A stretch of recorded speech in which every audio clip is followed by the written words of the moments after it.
G'day everyone, I'm Smokescreen and welcome back to another video, and here we go with the daily race B combination from a couple of weeks ago, Dragon Trail Gardens in Group 3.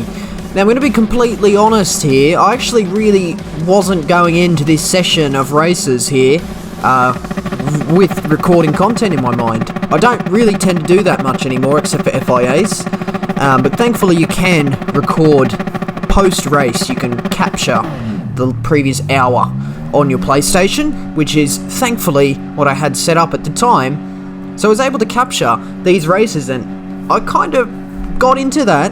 I got into this session thinking, well, Dragon Trail Gardens, it's not really my circuit, but as it turns out, I was well up to the pace. As you can see, starting on pole position, and you might have caught my qualifying time of a 1:29.7. I probably could have gone faster, but I didn't really grind out qualifying, so that's what I settled with.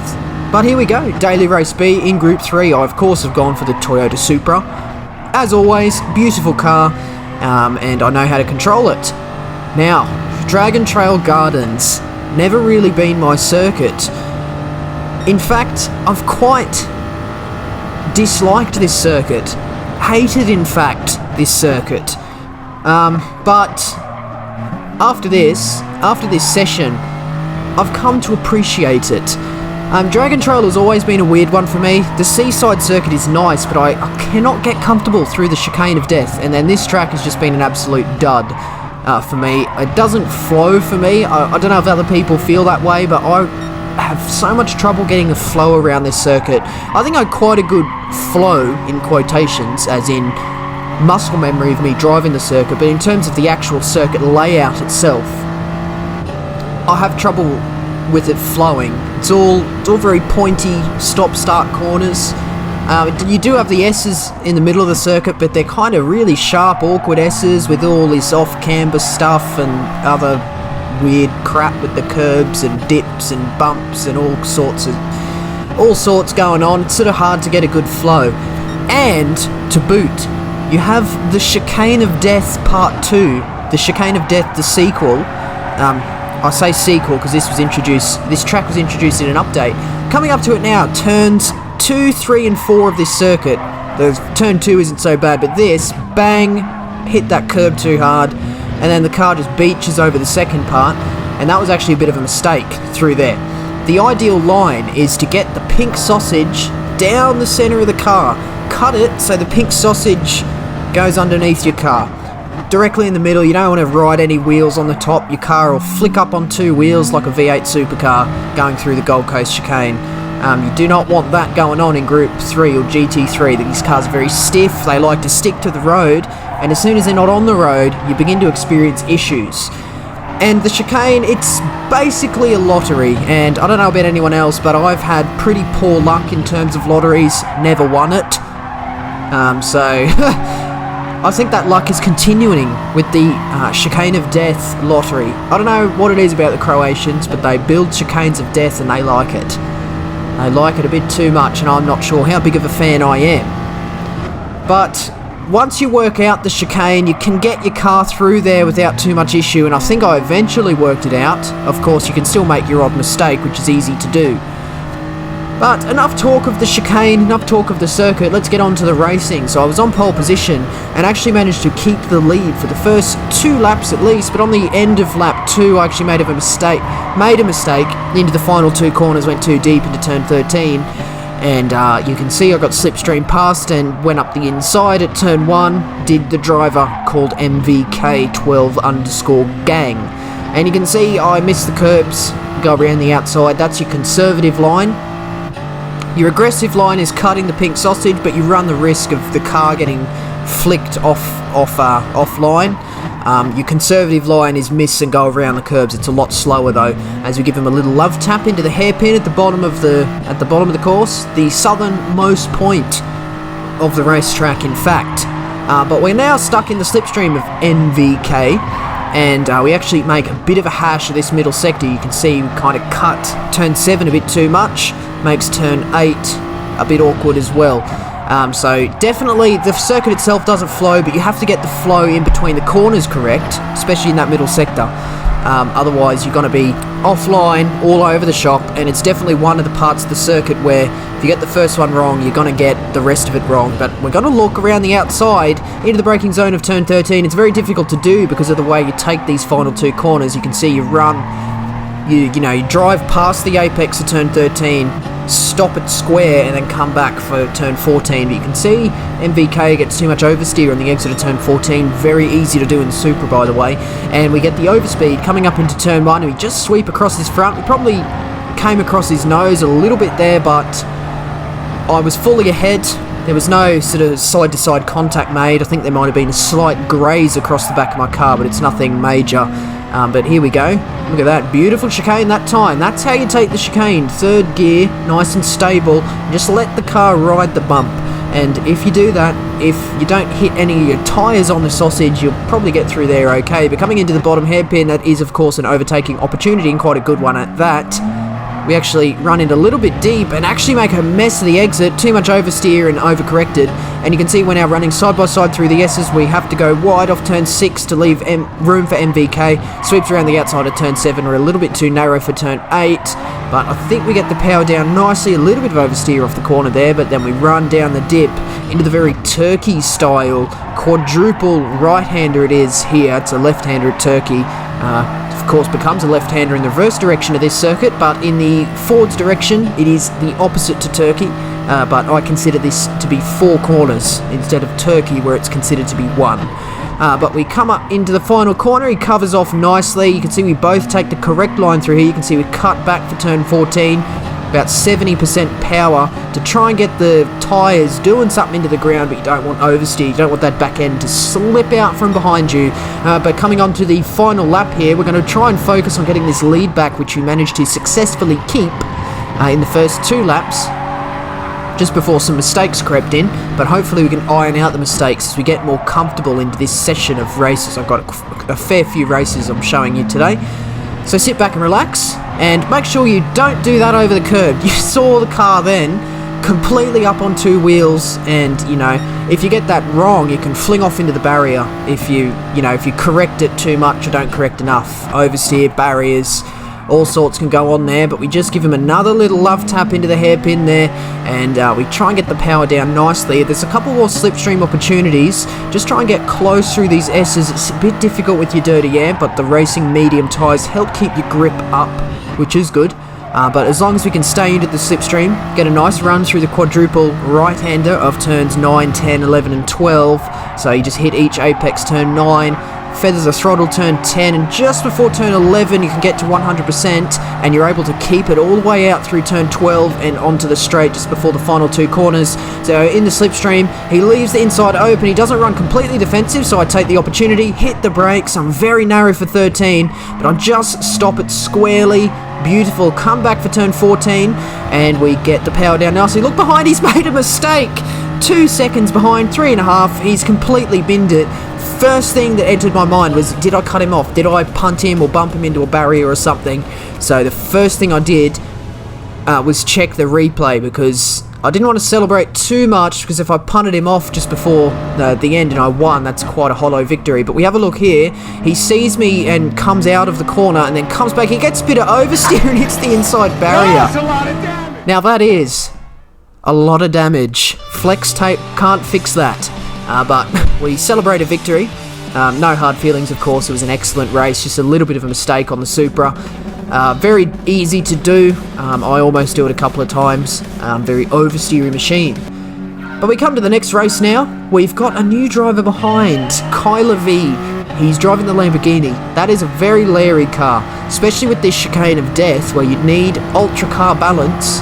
That Lamborghini is going to be a tough choice around here, but we'll see how he fares through this race. As we come through turn 1, we're just going to have a look on the top left-hand side of your screen there with the gap between myself and Kyler. So it's about 5/10. As long as he nails the chicane, which we do not, you can see just clutter over the top of the curb with a bit of oversteer on the exit, and he's still in the slipstream as we come down towards the hairpin. That Lamborghini is fairly good in a straight line, as is this Toyota, but it's going to be interesting to see who can break the latest into the hairpin, meet that apex absolutely beautifully, get a little bit too much oversteer on the exit there, and Kyler's actually firmly in the slipstream at this point here, so he's less than 2/10 behind as we wind up through these uphill S's section. Very hard to get right, very easy to get wrong. I wish it was just easy and not easy to get wrong, but we plunge down into the quadruple right-hander.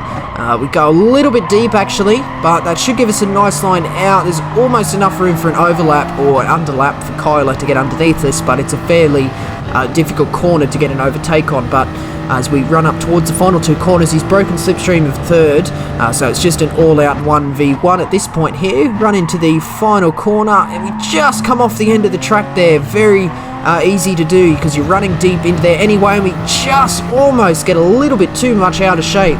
On the exit of turn 14, it just puts Kyler in the slipstream, and coming up towards turn 1, there is an opportunity to get up the inside, which he does go for. He doesn't actually, he just backs out at the last second. But I can tell by the body language of his car, he pulled out as if he was going to go for the move just to put me off, but I was watching my radar. I saw that he backed out of it, so I just took the racing line. But as we clatter the curbs nicely, get a nice solid run through there, we absolutely nuke that chicane there. Goodbye, Lamborghini. And heading down the hill, look at that, 9/10 worth of gap there, and that's honestly was enough for me to pull away, setting the fastest lap at the end of the race at 1:30.0, but we just beat Kyler there by 1.7 seconds, so that Lamborghini is very difficult to wield around this track. I can tell he's a fast driver, he just needs to have the right machine. The Lamborghini isn't the choice for Dragon Trail Gardens. But there we go, lovely victory there. 2 in a row, but we move on. And we have a new driver in second position, CST BFO Shumi. We've raced him a couple of times before, part of the CST BFO clan. Ironically, the CST BFO stands for Clans Suck the Big Fat One, so it's basically a clans making fun of other clans. But Shumi's a part of that. I talk to the guys in it. I'm not part of it, really. I don't have an account with CST BFO at the front of it, but I'm quite happy with my R4M, but I talk to the guys, and of course, lovely bits of sportsmanship going on between us. But on the exit of the chicane, on the opening lap, I make a mistake, go a bit too wide off the edge of the curb there, and actually, Shumi did get a penalty, if you happen to notice that as I look behind, so he's going to break, or he's going to serve that penalty rather, in the penalty gates, obviously, but that's on the exit of the chicane, just before halfway down the straight.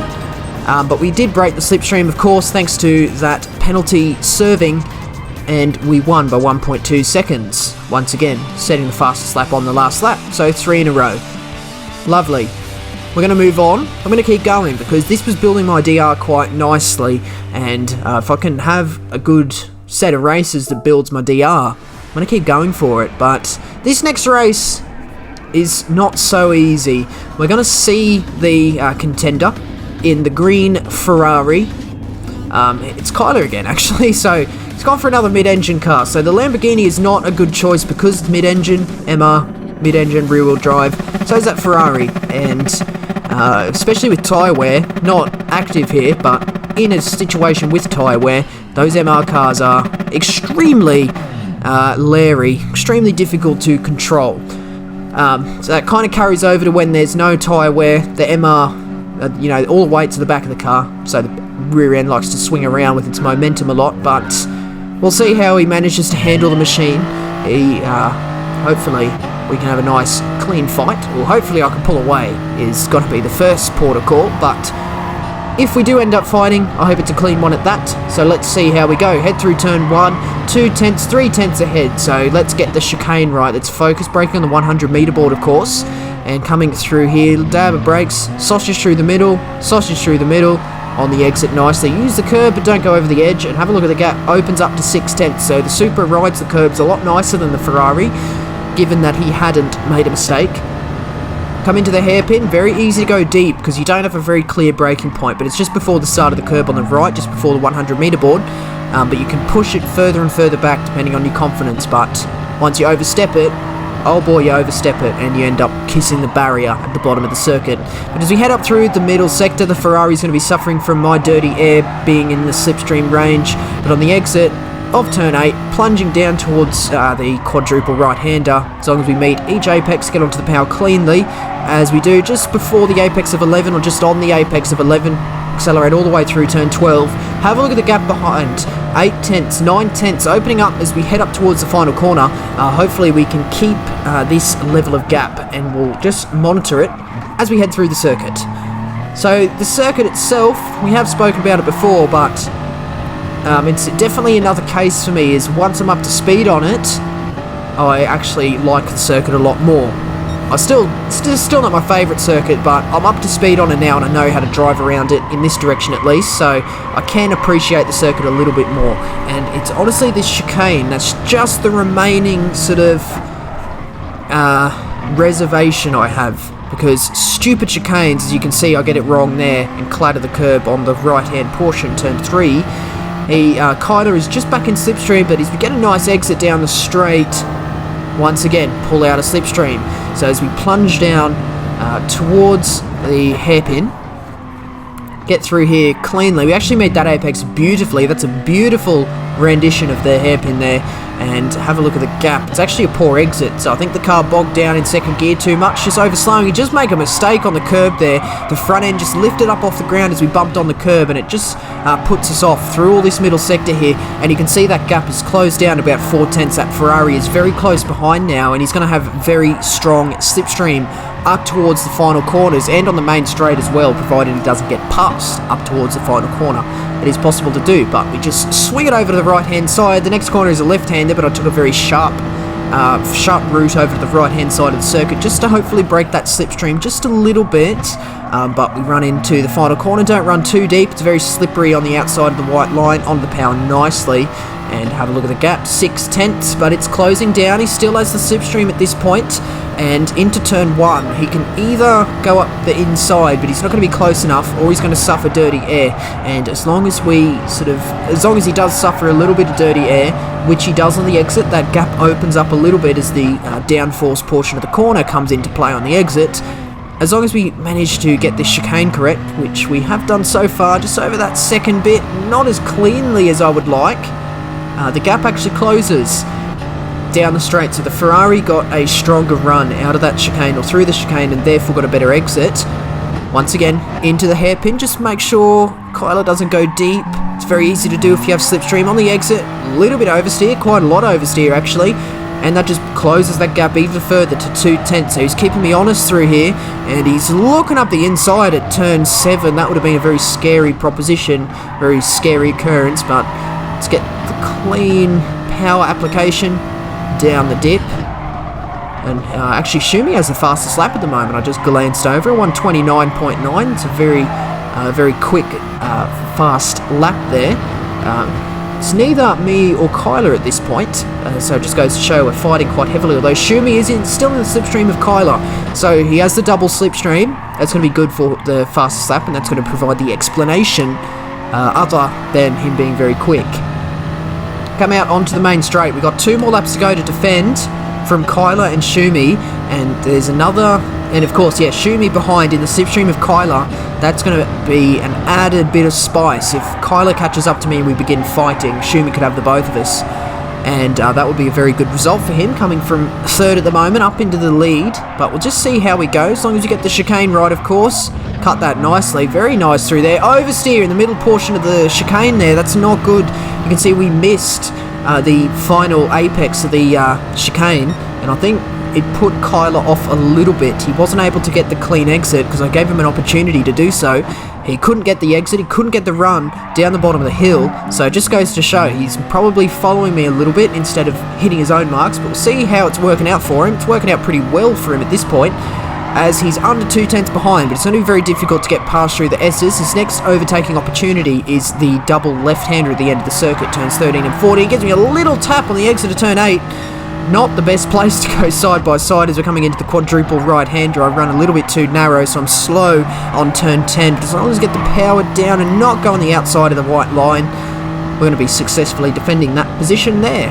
And he's 3 tenths behind. I don't know if that's quite close enough unless he goes for the send of the century into the final couple of corners, but I defend that nicely, brake straight into the apex, or you know, straight past, grazing the apex very quickly at turn 13 and just stopping it on the outside halfway between the two left-handers. And you can see we get a nice run down the main straight, just opening up that gap to just over 3/10, but we're on the final lap. He's got an opportunity. He's still got another lap worth of opportunities to get a move past me, but coming through turn 1, he's just close enough to be within my radar, about 2/10 behind. And as long as you don't make a mistake through the chicane, let's hopefully we don't. We do. The back wheel just hits that pink sausage, and then we have to miss the second one because Shumi had a little bit of an overlap there. He's now got the very strong slipstream heading down towards the final corner, so we're not quite up to our pace in this race here, and you can see it's put us under a lot of pressure from Kalo, who goes down the inside at the hairpin. He does run it slightly deep, but we were just caught on his right hand side, just enough for me to not turn into the corner and able to get a cutback is what it's called. That's the word I'm looking for.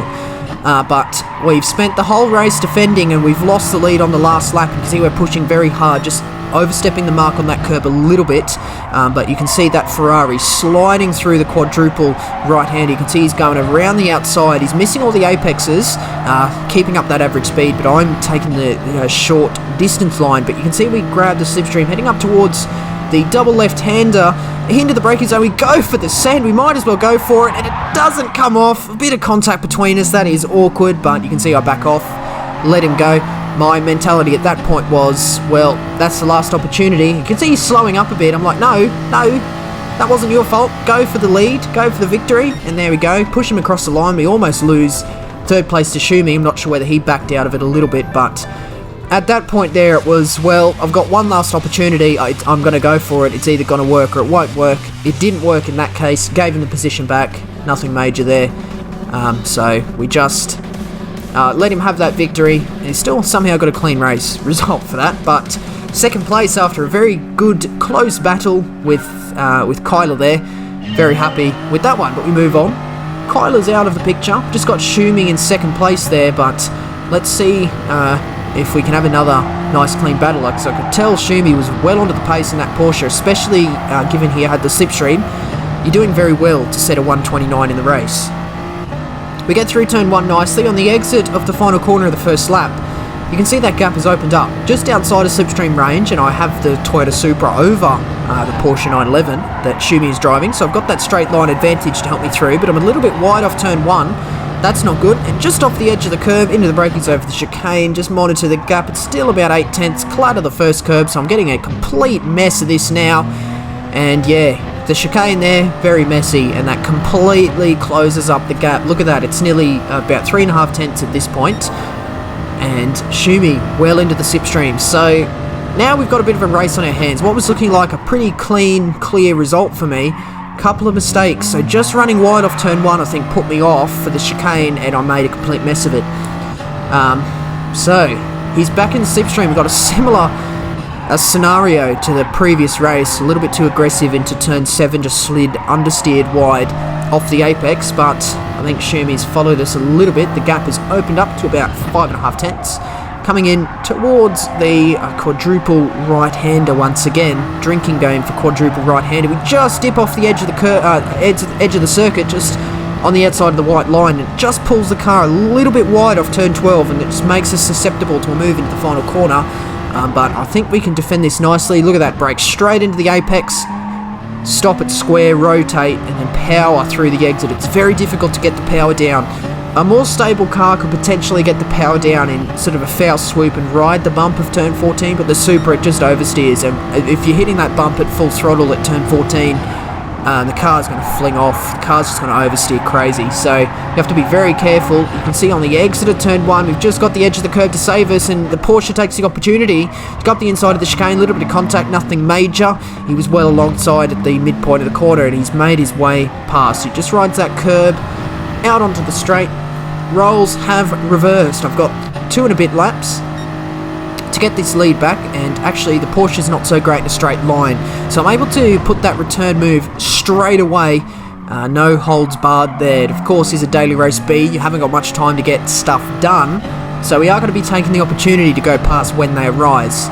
Typically a longer race, you'd probably work together a little bit to catch positions further up the road. You don't want to be stuck fighting at the back of the pack in an endurance race, because you just completely say goodbye to any further positions than the one you're fighting for. Of course, though, in Daily Race B, especially near the front, yeah, there's no working together, unfortunately. There's no one to catch, except for the curb on the inside, and you can see it just flings us wide once again, so we've made a hash of that corner again, 2 times in a row. Shumi makes his way back past just before the final corner. I just back off a little bit so I don't run into the back of him in the braking zone. Back into the slipstream again, so a couple of mistakes creeping in at this point, but I do feel pretty comfortable at this combination. Of course, we do have the tension behind the Peugeot, so we do have to be quite careful. If we fight too much, there's going to be another Peugeot in the mix. Much closer than to the Porsche than the Peugeot is to me, so I'm going to be getting stronger slipstream than him. But we'll see how we go. In towards the chicane. I'm not quite close enough to go for that move that time. He flies it into turn 2, misses the apex of turn 3, and he actually rides the bump there with his 2 leftmost wheels, and he almost puts 4 wheels off the track there, but I think he just managed to keep 2 on.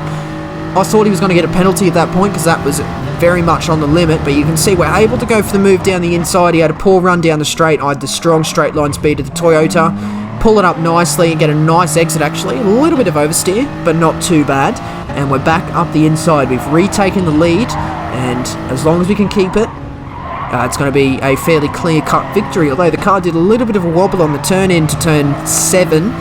So, Shumi is back within 2/10 at this point. So we do have to be careful. He, of course, has a slipstream opportunity into the final 2 corners, and another slipstream opportunity on the main straight into turn 1, which is the long sweeping left-hander. So as we come out onto the straight, I'm sort of keeping him on my right-hand side. I'm slightly further to the left than the racing line as we defend turn 13 very well once again. Come in, square it off, and a nice straight exit through 14, that lovely helicopter overhead. Catching the battle between myself and Shumi. We've got 1 lap to go as we finish up lap 4, setting our fastest lap 1:30.8, so it's not blistering pace, but Shumi has the fastest lap at this point, 1:30.5. So we head through turn 1, a little bit of feathering of the throttle there, but the curb just catches us enough, and the chicane now. One more time of the chicane, we can't mess it up. Beautiful cutting at the apex of turn 3 and turn 4, nice straight exit onto the straight. You can look at that. Have a look at the gap. It's opened up to 5/10, over 5.5 tenths. So Shumi is not going to be close enough to get a move into this final hairpin here. But as we hit the braking, stop the car nicely, hit that curb beautifully, power on the exit. Look at that. Look at that. That's about a perfect exit in the Supra. The gap has opened up to over a second. Shumi's made a mistake in the braking, and that just seals the fate for us. We didn't drive away from him any more than his mistake, about 1.1 seconds, but we come across the line, setting the fastest lap on the final lap. And look at that, another victory. Absolutely beautiful. So, that's where I'm going to leave that one for today. I do hope you enjoyed. As you can tell, once I get up to speed on a circuit, I like it more than I initially did. So I think I'm going to take sort of that trend that's going on for me and apply it to the circuits I don't like. I need to get this circuit in reverse. I need to get Dragon Trail Seaside in reverse. I need to get those 2 down pat, and there'll be other circuits as well. I think Suzuka I need to get a bit more comfortable at too. But that's where I'm going to leave this one today. Do hit the like button if you enjoyed. Do subscribe if you'd like to see more videos from me. Do leave a comment as well. Questions, comments, constructive criticism as always, very much appreciated. But that's the end of this one today, and that means that is it from me. So once again, I do thank you very much for watching. See you later.